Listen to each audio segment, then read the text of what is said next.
வணக்கத்தை தெரிவித்துக் கொண்டு இந்த மேகேதாட்டு அணை கட்டக்கூடாது என்ற அந்த தீர்மானத்தில் பேச வாய்ப்பளித்ததற்கு நன்றியை தெரிவித்துக் கொள்கின்றேன். வருஷத்துக்கு 750 டிஎம்சி தண்ணீர் காவிரியில் வருகிறது என்பதுதான் ஒரு கணக்கு. அதில் கர்நாடகாவுக்கு 285 டிஎம்சி தான் அவங்களுக்கு உரிமை. தமிழ்நாட்டுக்கு 404 டிஎம்சிக்கு மேலே உரிமை இருக்கிறது. ஆனால் அது குறைஞ்சி பேச்சுவார்த்தையின் மூலமாக இன்னைக்கு 175.25 டிஎம்சி, பாண்டிச்சேரிக்கு 7 டிஎம்சி, கேரளாவுக்கு 30 டிஎம்சி. ஆனால் இந்த 175.25 டிஎம்சியை ஒரு மாதமும் ஒரு டைம் டேபிள் போட்டு அவங்க கர்நாடக அரசு நமக்கு தந்திருக்கணும். இது வரைக்கும் வரலாற்றிலே கிடையாது. அப்படி டைம் டேபிள் போட்டு இந்த மாதம் ஒரு 12 டிஎம்சி, அடுத்த மாதம் 32 டிஎம்சி தந்ததே கிடையாது. நமக்கு ஜூன் மாசம் 9.18 டிஎம்சி தண்ணீரை கர்நாடக அரசு நமக்கு திறந்து விட்டிருக்க வேண்டும். ஆனால் கடந்த ஜூன் மாதம், அதாவது இந்த 2026 2 மாசத்துக்கு முன்னாடி அவங்க திறந்து விட்ட தண்ணீருடைய அளவு 2 டிஎம்சி தான். ஜூலை மாசம் 31.24 டிஎம்சி தண்ணீர் திறந்து விட்டிருக்க வேண்டும். 1 டிஎம்சிக்கும் குறைவான தண்ணி தான் திறந்து விட்டுருக்காங்க. அப்படின்னா அந்த சட்டத்தையோ தார்மீக நடவடிக்கையோ காவிரி ஆணையத்துடைய தீர்ப்பையோ உச்ச நீதிமன்ற தீர்ப்பை எதையுமே கர்நாடக அரசு மதிக்கவே இல்லை. இதுவரைக்கும் அவங்க திறந்து விட்டதே இல்லை. நமக்கு அதனாலதான் குறுவை சாகுபடிக்கு பாதிப்பு ஏற்பட்டிருக்கு. குறுவை சாகுபடி பண்ண முடியல. அதனாலதான் விவசாயிகள் பாதிச்சிருக்கிறாங்க. இது எப்படி பார்க்கணும்னா, நமக்கு வர வேண்டிய தண்ணிய அவங்க கொடுக்கல. ஆனா எப்படி இந்த ஆடிப்பெருக்குல தண்ணி வந்தது? ஆடி 18 வந்து போச்சு. ஞாயிற்றுக்கிழமை எல்லாரும் திங்கக்கிழமை எல்லாம் சேலம் தருமபுரி மாவட்டங்கள் ஆடிப்பெருக்கு விழாவை கொண்டாடி இருக்காங்க. இந்த காவிரி தண்ணி எங்க வந்ததுன்னு யோசிக்கலாம். ஆனா அது காவிரி தண்ணி கர்நாடக அரசு நமக்காக கொடுத்த தண்ணி கிடையாது. கேரளால வயநாட்டுல பயங்கரமா மழை பெஞ்சுது. அந்த வெள்ள நீர், அதிகப்படியான அந்த வெள்ள நீரை தான் அவங்க கபினி அணையில தேக்கி வைக்கிறாங்க. அந்த தண்ணி கபினி டேம் ஃபில் ஆயிடுச்சு. ஃபில் ஆனதுனால வேற வழி இல்லாம தான் தண்ணி, உபரி நீர், வெள்ள நீர் தான் நமக்கு திறந்து விட்டுருக்காங்க. ஹாரங்கியில இருக்கிறதோ, ஹேமாவதியில இருக்கிறதோ, கேஆர்எஸ்ல இருக்கிற கிருஷ்ணராஜசாகர் டேம் தண்ணி அவங்க திறந்து விடல. அது முழுக்க கர்நாடக மாநிலத்தில் அந்த பெய்யக்கூடிய மழை, அந்த காவிரி நதி நீரை அதை தேக்கி வச்சுட்டாங்க. இது கேரளால இருந்து வர வேண்டிய தண்ணி தான் வேற வழி இல்லாம கபினி மூலமா நமக்கு வந்திருக்குது. அதனால அவங்க மனசு சட்டப்படி திறந்து வைக்கல, ஆணையத்தோட தீர்ப்பு படி திறந்து வைக்கல.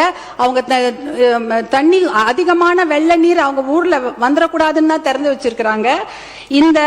இன்றைக்கு நம்மளுடைய சட்டமன்றத்துல ராஜ்யசபா, அதாவது பாராளுமன்றம் நடந்து கொண்டிருக்கிறது. பாராளுமன்றம் நடந்து கொண்டிருக்கும் போது முக்கியமான 10 கேள்விகளை மருத்துவர் அன்புமணி ராமதாஸ் அவர்கள் இங்க மேலவே ராஜ்யசபால கேட்டிருக்கிறாரு. அந்த ஒரு கேள்விக்கு தான் அமைச்சர் பதில் சொல்லி இருக்கிறாங்க.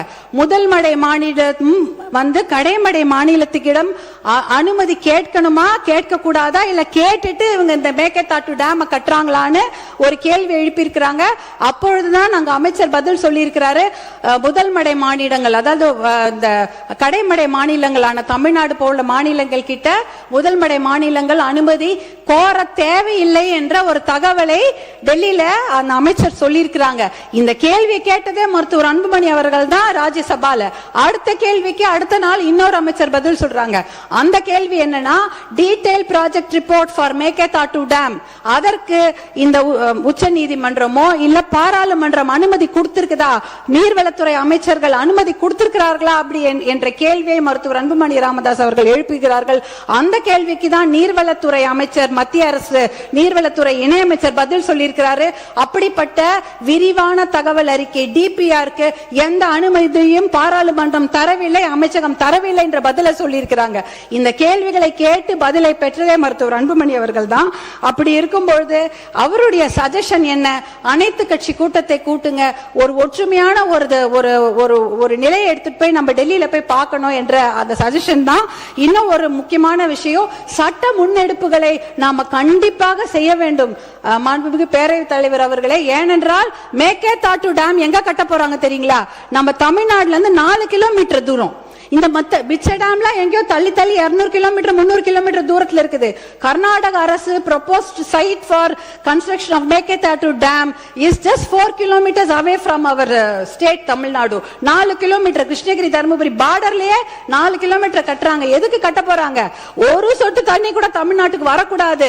வரக்கூடிய அத்தனை தண்ணியும் எல்லா டேம்லயும் சேர்த்து வச்சுட்டு மேகேதாட்டுல 70 TMC தண்ணியை புடிச்சு வச்சுக்கிட்டு ஒரு சொட்டு நீர் கூட தமிழ்நாட்டுக்கு வரக்கூடாது என்பதற்காக தான் தமிழ்நாட்டுக்கு மிக அருகில் டேம் கட்டுறாங்க. அந்த மேகேதாட்டு டேம் கட்டினாங்கன்னா 3 வனவிலங்கு சரணாலயங்கள் அந்த டேம் கீழே போயிடும். 12,500 ஏக்கர் காடுகள் அழிந்துவிடும். புலிகள் சாங்சுவரி இருக்கு. பிலிகிரி ரங்கநாத சுவாமி கோவிலுடைய புலிகள் காப்பகம் இருக்கிறது. காவேரி வைல்ட் லைஃப் சாங்சுவரி இருக்கிறது. அதே சமயம் மாதேஸ்வரன் மலை சாங்சுவரி, அத்தனை வனவிலங்கு சரணாலயம் இருக்கக்கூடிய நீர் வேம்பு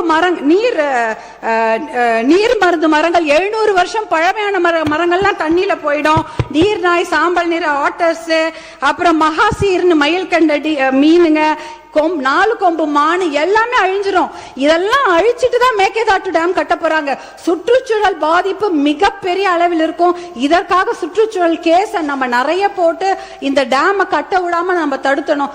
2 ஆப்ஷன் தான் தலைவர் அவர்களே. ஒன்னு மேகேதாட்டு டேம் கட்டணும், இல்ல மேகேதாட்டு டேம் கட்டக்கூடாது. இதுல நடுவுல என்ன முயற்சி?